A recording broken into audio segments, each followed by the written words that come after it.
Hey, what's up, everyone? I hope you're having a beautiful day. And today I wanted to talk about someone that we can all appreciate, someone that we all see, at least people in America, see as a iconic figure in American history. And that is my friend. You, my friend, yes. That is Martin Luther King Jr., right? We appreciate him because of the holiday, of course, but more for the movement and the progress he made towards the civil rights movement, right?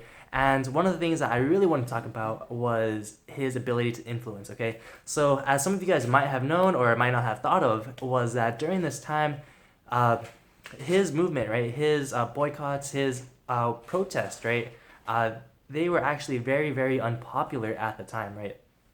And there were actually, although he was a figure that a lot of people liked, they thought that what he was doing was too extreme. They thought that what they were doing, excuse me, what they were doing was unpopular and extreme, right?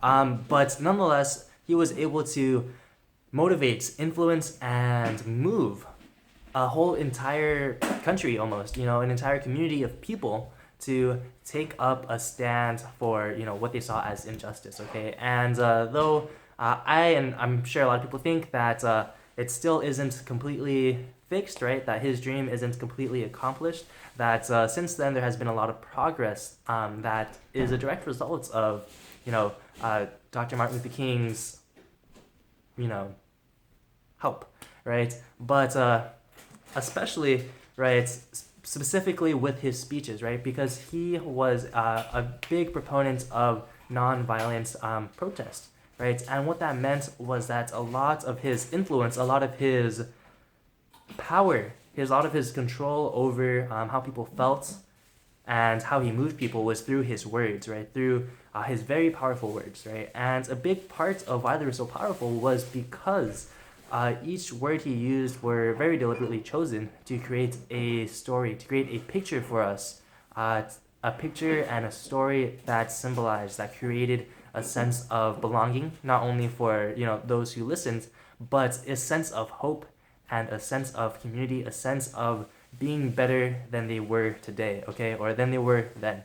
So why I bring this up specifically is because although he was an amazing speaker, an amazing public speaker, storytelling and the stuff he uses, his tools of influence are not only reserved for people who win Nobel Prizes, people who are leaders of mass movements, right? And although all those people definitely do utilize the power and influence of words, right?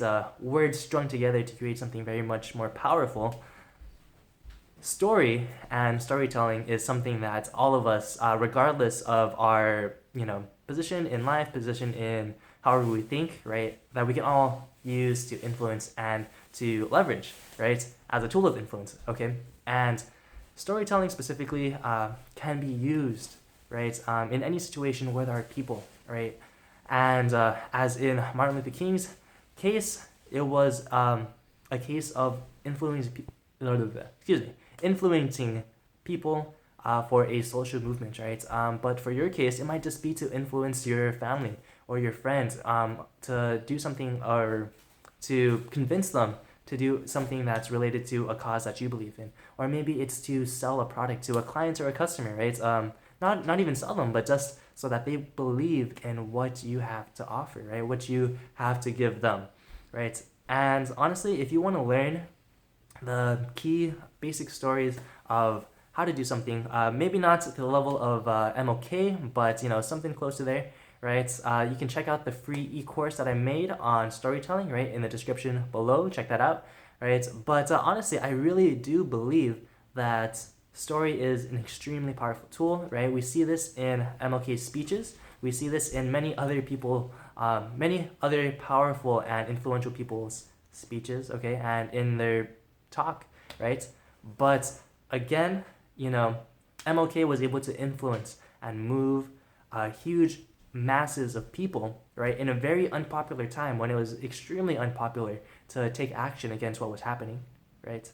And nonetheless, he was able to do that to create massive change, okay? So I'm positive if you've mastered storytelling, you will be able to influence whoever you want, a client, a customer, a family member, a friend, to do whatever, I'm sure whatever you're trying to convince them is not as controversial as it was for MLK. So with that, I hope you guys like this video, guys.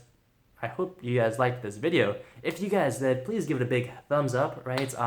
If you guys are watching this on the holiday, MLK Day, then give it a double thumbs up because, it's pretty cool.